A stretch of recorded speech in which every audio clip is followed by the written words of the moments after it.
Au Paraguay, on le surnomme El Sabio, le sage. À la fin du XIXe siècle, le botaniste suisse Moise Bertoni établit une station agronomique au cœur de la forêt subtropicale, sur les rives généreuses du Rio Paraná, à la frontière du Brésil et de l'Argentine. Son arrière-petite-fille nous accompagne dans son ancienne propriété.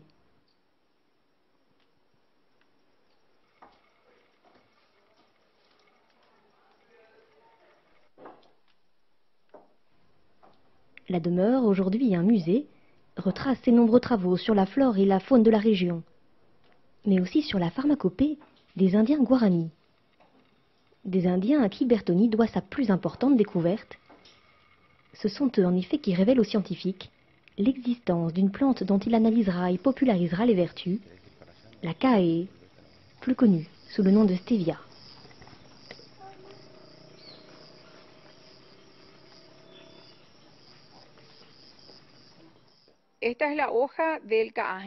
Voici la feuille de cae, baptisée par mon arrière-grand-père Stevia rebaudiana Bertoni.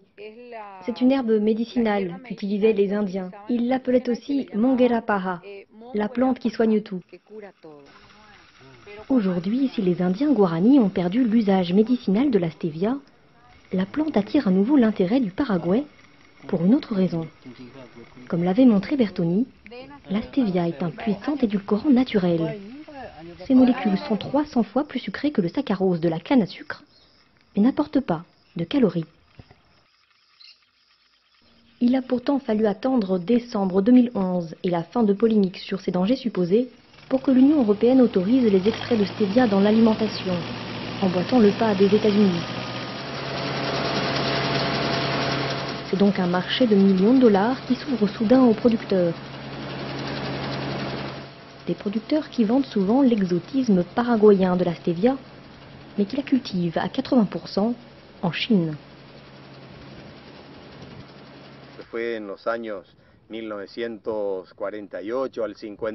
Entre 1948 et 1952, des scientifiques et des experts japonais sont venus chercher de la stevia au Paraguay qu'ils ont ramené au Japon. C'est d'ici qu'est parti tout le développement agronomique de la plante. Mais comme la stevia est difficile à cultiver, ils l'ont emmenée en Chine où la main-d'œuvre est moins chère. Et aujourd'hui, la Chine est le pays le plus développé.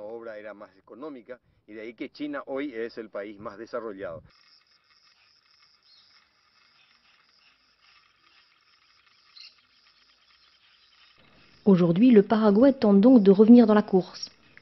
Un processus qui passe d'abord par une fine sélection des espèces cultivées. Nous avons créé une banque de biodiversité avec des milliers d'espèces, originaires de tout le pays. C'est là que nous puisons les plantes qui ont la meilleure structure agronomique grâce à des analyses chimiques. Ce que cherchent les producteurs, ce sont surtout des plantes dont le goût est agréable. La stevia possède en effet 8 molécules sucrantes, les glycosides de stéviol. Certaines ont un arrière-goût amer ou réglissé, et d'autres un fort goût de sucre, comme le rébodioside A. Ce sont elles les plus prisées. Une fois sélectionnées, elles sont clonées par bouturage, afin de maintenir leur composition chimique, puis mises en observation pendant plusieurs mois.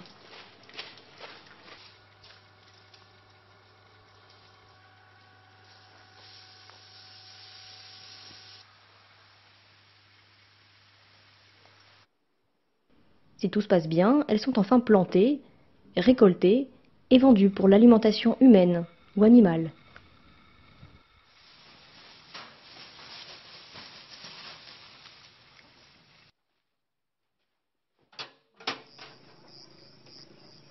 Pour faire la différence avec la Chine, quelques entrepreneurs misent aussi sur un produit cultivé selon les règles de l'agriculture biologique.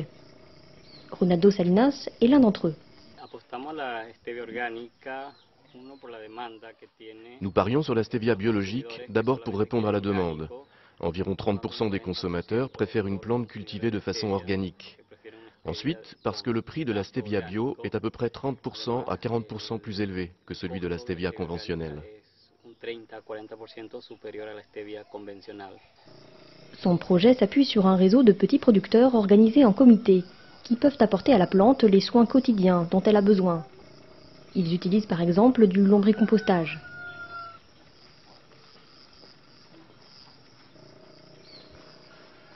C'est le cas de Gilberto Lopez, qui possède un demi-hectare de stevia à côté de ses cultures vivrières.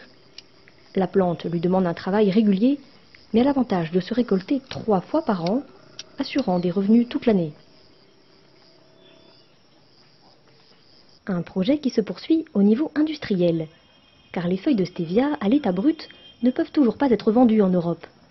Les autorités redoutent notamment des effets allergènes. Ce qui est autorisé, ce sont uniquement ces molécules sucrantes. Ronaldo Salinas a donc mis au point un prototype d'extraction, là aussi écologique.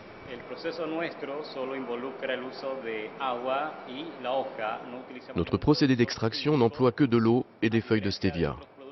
À la différence d'autres entreprises, nous n'utilisons pas de solvants chimiques comme l'acétone, le méthanol ou l'éthanol.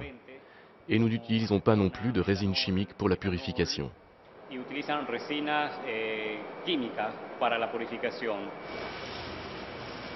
Les feuilles sont d'abord infusées dans une cuve à haute pression et température. Une première filtration sépare les éléments liquides des éléments solides. Suit une ultrafiltration par membrane qui sépare en fonction de leur taille les molécules recherchées, les stévioles glycosides, des autres composants de la plante, protéines, lipides ou impuretés. Une nanofiltration permet d'obtenir 95 à 98% de glycosides de stéviol, comme le demande l'Union européenne. Le produit est refroidi dans un réacteur de concentration. Enfin, le liquide est séché et réduit en poudre par un procédé d'atomisation en l'exposant quelques secondes à un flux d'air chauffé à 180 degrés. Pour faire valoir cette production naissante, le Paraguay défend aussi la création d'une appellation d'origine. Des investisseurs se tournent peu à peu vers le pays de la stevia, notamment des entreprises liées au marché du sucre et des édulcorants chimiques qui, ironie de l'histoire, ont longtemps freiné l'autorisation de la stevia. En 2004, la stevia a été provisoirement autorisée aux États-Unis. Les multinationales ont alors compris qu'il serait difficile de continuer à s'y opposer.